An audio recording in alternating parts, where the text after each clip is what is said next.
on Volta Premier 98.1 FM. So let's move from one discussion to another. This time around, let's talk about drugs. So World Drug Day is 26, right? Okay, so we'll talk about drug briefly, talk about illicit drugs. Our officials from the Narcotics Control Commission in the house, they will be helping us to talk more about that. Cannabis, this matter. And those of you who like the thing, maybe they may help you to stop or to continue. I have Joe Nyamado. I also have Joshua Selassie and Melody D. Selassie. They are all officials from the Narcotics Control Commission. So I'll say gentlemen and lady. Okay. Good morning. You're welcome. Thank you. Are you all doing well? Yeah, I understand you have been in town for some time now. Policing our environment as to how we go about drugs. Okay, that's beautiful. June 26th is World Drug Day. Chief, what are we expecting from you? What are the plans from your end, from the global bodies, all for the day? Yeah, first of all, I'd like to say good morning to all listeners and to thank my host or our host and the management of the Premier Radio for the slots, for the opportunity they have given us to at least throw some lights on the day, which is the World Drug Day. World Drug Day is marked on the 26th of every June or every year to strengthen action, cooperation in achieving a world free of drug abuse. You know, each year individuals, entire communities and various organizations all over the world join in to observe the day, just to help raise awareness of the major threats that illicit drugs pose to the society, especially our youth. So that's what we have regarding the World Drug Day. This year was the focus. I know they come with themes and yes. Yeah. So this year we focus on people first. People first. Yes, and we are saying we should stop stigma and discrimination, and we should threaten prevention. Oh, okay. Yeah, so we have to make sure people who use the drug do not get the drug. Yes. Stop them. Yeah. I was watching a documentary on Al Jazeera, where in Afghanistan, opium is like one of their addictive drugs. Yeah. And they were, arresting the people and sending them into a hospital facility. And within the first 15 days, it's as if they want to die because they are no more giving the drugs. Yeah. And you see people shivering and all that. They've been very addicted. It's a serious one. So, wow. Opium, that is the most addictive and destructive drugs we have currently. Yeah. And example of an opium is heroin. Okay. And we can also get, we can get morphine from opium, which is a prescribed drug. Okay. But it depends on how you use it. So it's very destructive, very fatal. Wow. That's why we always advise the youth to stay away from the illicit drugs. Okay. Let's talk about the word illicit. So what does that mean? Which drugs are in this category? If you say illicit, we're talking about drugs that are not allowed or banned by law. Okay. So we're talking about cannabis, which is known as weed or marijuana. We're talking about cocaine, heroin, methamphetamine, and the rest. Those are all illicit. So if we say illicit, anything which is illegal. Okay. Yeah. So a drug illicit in Ghana can be legal in another jurisdiction. Yeah, it can be. Okay. Yeah, so strictly we're talking about but then for jurisdiction, unless that jurisdiction is not part of the United Nations. Okay. Yeah. So all these drugs are part of drugs that United Nations says cannot be used. Okay, cannot be used. Yes. But they are used. Yeah. What do we do? That's why we are, giving the education, giving the awareness for people to stop using them. We tell you the fatal aspects of them. Yeah. I'm sure that's what we call the abuse. Yes. Okay, the use by people. I'm sure they have reasons for using it, but you call it drug abuse. When you talk about drug abuse, as my colleague earlier stated, these are drugs that people use either for pleasure Okay. or for best known to them why they wanted to use it. Some use it to rebel, others use it to feel, strong to do what they think they wanted to do. Okay. But it has its own effects. For instance, when you talk, cannabis is one of the most abused drugs in the country. Okay. Even though we have cocaine, heroin, the ecstasy, methamphetamines, they are drugs that are trafficked into the country. So it's difficult to get and are expensive. Okay. So if you see somebody who is an addict or an abuser of cocaine and heroin, financially they will struggle. Okay. Because you need money to get those drugs Every time. So you see some of them, they'll start selling their properties, things just to get the drugs. And because they are addicted to it, they can't stop. You talked something earlier about the heroin, when people start shivering when they take it. Those are the withdrawal syndromes. Okay. When they don't get it, the body is requesting for it. It's itching for it. And some people call it the turkey. Okay. So they'll go at length. yeah, that's the term. Yeah, the turkey. So they'll go at any length where they can get it.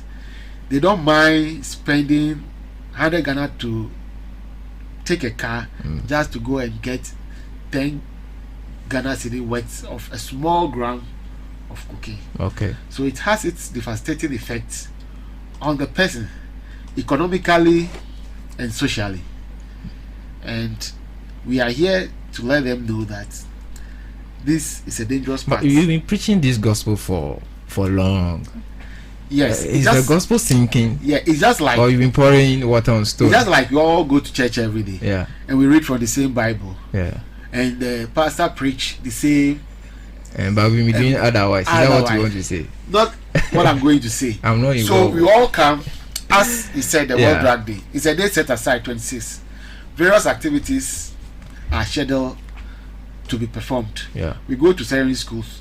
Education is important because expensive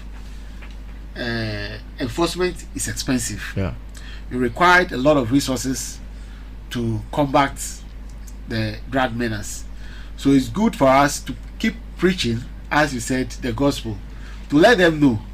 If out of 10 people and 8 or 7 is able to stop the abuse, we are getting a headway.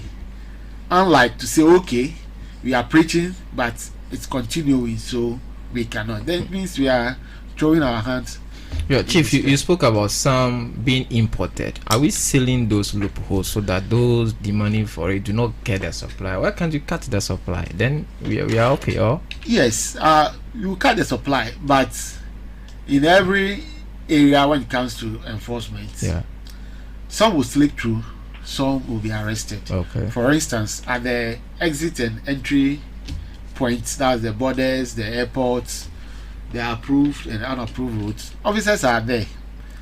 Not necessarily only the Narcotics Control Commission officials, but we have other security agencies, police, immigration, customs, who also man various borders. Yeah.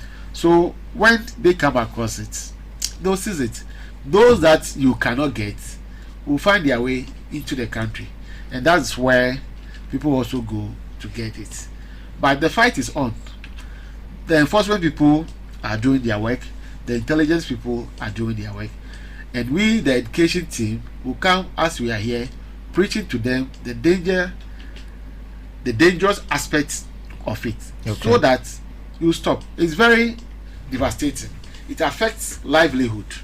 Now, when we talk, aside the personal effects it will have on the individual, we can talk about food security. Most of our farmers, in the region and across, they go to farm, but majority go into cannabis cultivation, and they only plant few crops for their own consumption. So you could see that food becomes scarce in those areas, and we all are demanding for it. Okay, So you mentioned cannabis. I'm throwing it out. What is our current state as a country on cannabis cultivation? I have followed Parliament. I have followed the recent judgment and all that. What is the current state of cannabis, either for industrial use or whatever? I wanted to go to Madam before, but let's finish. I'll come to her. What's the state of cannabis cultivation in Ghana now? Yeah, currently the law forbids everybody or all of us from cultivating cannabis. We used to have a section which we call Section 43, okay, which talks about giving license to people who are interested to cultivate a particular breed. Yeah. A particular breed. You know, we have different types of cannabis. We have what we call the sativa, we have the indica. Now, the dangerous components or psychoactive substance in the sativa, that's what we call the THC. Okay. But then when you talk about the indica, the THC is very less because that makes you high. So the law was to give license to people to cultivate.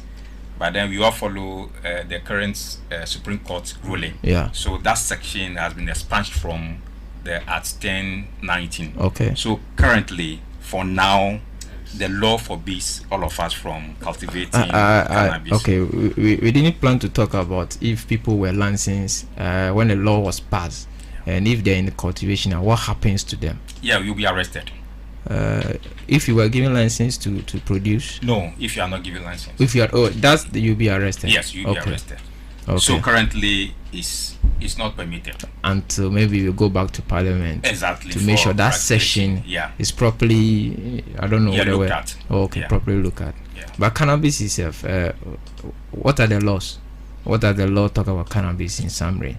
Yeah. For those who let me just summarize it. The law is against the use, cultivation, production, transportation, anything that you do with cannabis, even the possession. Okay. So we have you cannot cultivate. You cannot cultivate. Okay. Once you cultivate, you have to use it. The law says no. You cannot transport it from one location to the other.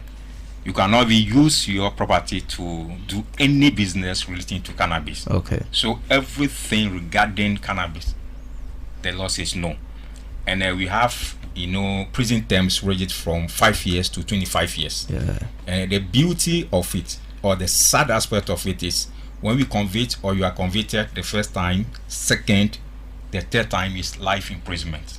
Oh, that's in the law. Yeah, that is how dangerous it is. Okay, for the same offenses. Yeah, for the same offenses. Is our system such that you can track one person's conviction and know that this is third time? Yeah, we have a database on all criminals. Let me put it that way. Okay. Yeah.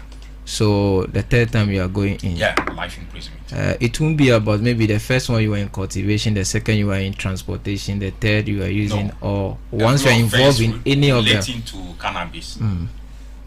The third one you go life imprisonment. The sanctions look severe, but it's as if we can't listen. People are not listening. That's human nature. That is why we are here to throw more lights. There could be a driving factor for people to keep using it or to keep cultivating them. Yeah. Money? It's money. It's a serious stuff. Well, if you just join us, this 98.1 FM, having a heady chat with the Narcotics Control Commission. We look at World Drug Day coming on 26. We're looking at cannabis, and if you're a consumer, I'm sure you're hearing from your officers sanctions in case you are arrested. Let me talk to Madam. We've not had any discussion. So you have been following your colleagues making a submission on cannabis. We can look at the gender and the involvement. On social media, sometimes people now jokingly say, "Now the women are even doing more than the men." When you hear such things, what comes to mind? Is it real? It's real. It's real. Yes. Okay. It's very real, because sometimes we think it is the males rather who use it most. Okay. But looking at its use now, in fact, the females are also into it seriously, because the same pleasure the men are getting, the females also want to maybe get it. Maybe they come and share the information. Yes. Okay. So now even most of our youths in the secondary schools, both the females and the males are all using. Yes, they are competing. Yes. What help do we have for these people? Where can we send these people to? I think that should be a concern of the commission, right? Yeah, that is why we are here today, to create awareness that people who are really into this kind of drugs and they are willing to stop. We have rehabilitation centers where hold on, they are willing. Yes. If I'm in an arena where I'm not willing, my senses are no more, how will I even want to make, or let me say, repent? If you are so addicted that there is nothing that can be done about it, maybe your system has already been destroyed, then for you it's only God that can help you out at the long run. Okay. But those who are willing, maybe they are just starters. Yeah. And then it came to a point they feel it will not help them and they want to stop. But because of the withdrawal syndrome that my brother talked about, it's not that easy for you to stop. Okay. So such people will have to refer them to centers. Like in Ghana, we have the some psychiatric hospitals. So that you can send them. To get help. To get help. Okay. Yes. Okay. That's it. That's fine. I'm sure parents should be playing some role in that. That's what Very sure. Okay. Because parents are the first educators. Let me take it like that. Yeah. When you give birth, everything that the child will learn starts from the home. So as parents, when you are not able to train your child well, that is where the child will find him or herself. So the parents in the house, they have a bigger role to play in this. We need to know where our children are going to as they are developing. We need to know the kind of friends they have, the people they are interacting with, where they go. We need to know about all that as parents, so that with that we can all help to reduce the use of the illegal drugs in the country. Okay. I have a question from a friend. Is asking, will you arrest somebody for using the illicit drug if a parent comes to report that this is what my son is doing, I want you to help me out? Would that be considered an arrest, or you help rather? Because people are afraid to come. There's a word we use, choking. People are afraid to be called chokers. How do you handle such situation if a parent walks to your office and say, my son is on drugs? This time around, first it was like it's all about arrest. But this time around, that is the theme we have for 2023. It says what? People first. People first. Okay. Stop stealing. Okay. How we'll do and prevent the use. So if a parent should come and report the child that this is what my son is doing, we will not arrest the person, but rather educate the person, sensitize the person, so that the person will know the effects that the drugs will bring on him. Okay. So you can add your summation. So let me throw some light on what my sister is talking about. When you ask a parent, you call. Yeah. We have counseling unit. Okay. Counseling and a referral unit. So we would like to have a meeting with the kid to understand the type of substances that the kid is using. Okay. And we have a system that we can take the kid through. If it's beyond us, we can refer the kid to either a rehabilitation center or to a hospital. But we want to inform and assure all parents that if your kid is having a challenge with a substance, we are not going to arrest the kid. We are not going to arrest you, the mother or the parents. You rather here to help them. That's the way to go. Yes, please. Okay, I think that question has been answered. You wanted to add a point? To add to what they just said, and I mean, you'll be assessed to find out whether you are addicted to it or you are a habitual user. Okay. So the assessment will determine where you'll be taken to. All right, that's fine. What if a parent is in a drug and the whole family is following? Yes, if it's a family issue, and it's a drug use. I mean, section. Let me get a section right. That will be okay. Yeah, section 30. That's section Act 1019. Okay. Section.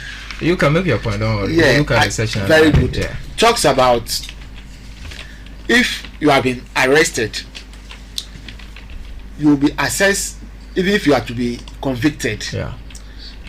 If the judge finds out that the assessment shows that you are suffering from substance use disorder, Yeah. they will refer you for rehabilitation. Substance use disorder. Okay. That means you are addicted to it. Okay. I mean, you can't live without it.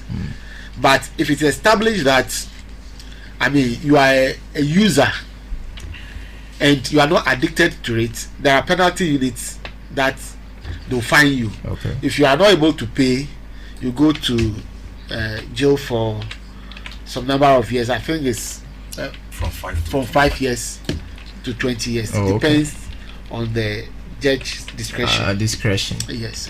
All these things are there, but it seems we're not listening to the gospel. But it's good. We start another conversation and see how it can help society. Maybe you want to leave us with any contact numbers, somebody you want to reach you because drug is destroying them, is destroying their homes, and they want assistance. Where does the issue of prayer and co come in solving some of this? Because people, we are in a Ghanaian society where we sometimes love God to intervene faster than maybe a rehabilitation center.